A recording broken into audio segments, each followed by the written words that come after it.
In our Bible study today from Mark chapter 11 verse 24, and I read, Therefore I say unto you, what things soever ye desire, when ye pray, believe that ye receive them, and ye shall have them. May the word of the Lord be blessed in our hearts, even as we allow the Holy Spirit to give us the meaning and interpretation of His word, in Jesus Christ's name. Therefore I say unto you, what things soever ye desire, when ye pray, believe that ye receive them, and ye shall have them. Therefore I say unto you, what things soever ye desire. What things soever ye desire. What things soever ye desire. What things soever ye desire. When ye pray, believe that ye receive them, and ye shall have them. The question now is there any desire that we can have? What are the kind of desires that we can have that will indeed be established? It seems the word is not qualified with any limited words. When ye pray, you shall have them. This statement is to Christians in the Lord. Christians who have faith in the Lord, not to any person, not to the child who had just come to Christ. This is to mature Christians who are in the Lord. He was speaking to disciples who have been with Him for some time. It therefore means that these people should know how to act rightly. They should know the things to ask, what to ask, when to ask. Therefore, if they should ask, then they will receive. They should know the time and the season of anything they ask. This is not for the immature Christian who has come just to Christ and doesn't know his left from right. If we pray without doubting, then we should have whatever we desire. Therefore, we must know what to ask. Someone said, if we pray without answers, then let such prayers be a mirror in which we see our faults. Can we boast that every prayer uttered from the time we came to Christ had been answered? We found that no. Most prayers as we started our journey with Christ were not answered because we were asking amiss. James said there are prayers that are never answered because they are asked in amiss. They are asked wrongly, not knowing the word of God. Prayer is establishing the word of God on earth, not establishing the word of man in heaven or on earth. James therefore reported that the prayers that are not answered are prayers that were asked in amiss, not knowing what to ask for, not knowing what to pray for, and even when we pray for our selfish ambition. So it means that there are prayers that go unanswered because you do not fall in the will of God. Therefore, we must know that prayer is itself is not establishing the will of man on earth, but instead the will of God on earth. Prayer is when one buries his will in the will of God. Prayer is when one completely buries and merges his will with the will of God for only the will of God to be done. It's therefore the task of any Christian to know the will of God, and if unknown to him, must seek only the will of God, and then prevail the will in prayer.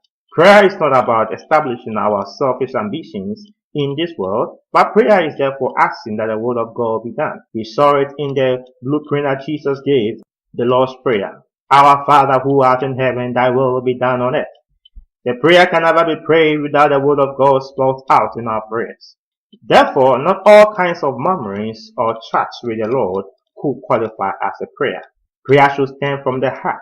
Prayer should be simple and plain. It should not be in a way of memorization or in a way of recitation before the Father.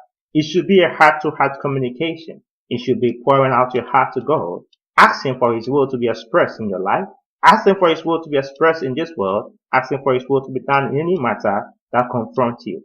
Prayer is not a poem that we should know exactly how the rhythm should go or how the words should be appropriately chosen. Prayer is heart-to-heart communication and should be prayed from the heart with the intent of having God's will be done on earth. Therefore, a lot of Christians have prayed with no answers because they prayed not in the word of God. A Christian must seek the will of God, and when he prays, the word of God should be expressed in the prayers.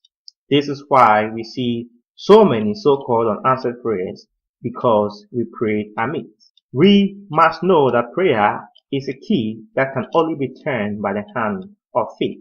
Prayer without faith is just wasting time in some world unknown unto us. Like Paul said to them, they serve an unknown God. We should first know the God we pray to. We should know His will. We should know His desires. We should know what He is wanting to do on this earth. And when we pray, it should be seen in our prayers. For His will only is best for us. What we think we need, what we think we want, what we think we should have, are never the things actually that we need. It's only God who knows what is best for us. And that is the essence of prayer, that the will of God will be expressed or enforced in one's life or in the world. This is the essence and the reason for prayer. Anything less or more than this is not prayer, does not qualify as prayer, does not define prayer, does not even meet the items of prayer. Prayer is communication with God, expressing His will, enforcing His will to be done on this earth or in your life. Prayer is when man's will is buried completely in the will of God. Prayer is when one asks for God's will to be done in any matter or in this world. May God help us even as we come to this understanding. Prayer is not a recitation. Prayer is not a poem. Prayer is not where we try to display our eloquency or fluency in any language. But prayer is asking for the Father's will to be done. Asking the Father's will to be done in your life. Asking for the Father's will to be done in this world. In any matter, the will of God is best. One, therefore, must acknowledge that his will or what he thinks he needs is prone to error, is prone to misunderstanding of oneself, and that one should always note that the will of God is best, and that will should only be fulfilled in one's life. This is what prayer is about. Prayer is not a mantra, having some words and chanting before God and believing that prayer will be answered. In fact, prayer is not something that we have to alter from a write-up, a booklet, but prayer should always come from the heart. Anything that is not from the heart, anything that is not with faith, anything that does not approve the will of God, or is not a promise expressed in the word of God, is not prayer. People have been deceived into thinking they are praying, but meanwhile, they were wasting their life reciting some things to an unknown God. May God help us, even as we come to this understanding that prayer is having fellowship with God, asking for His will to be done in our lives, in this universe. In Jesus Christ's name, amen.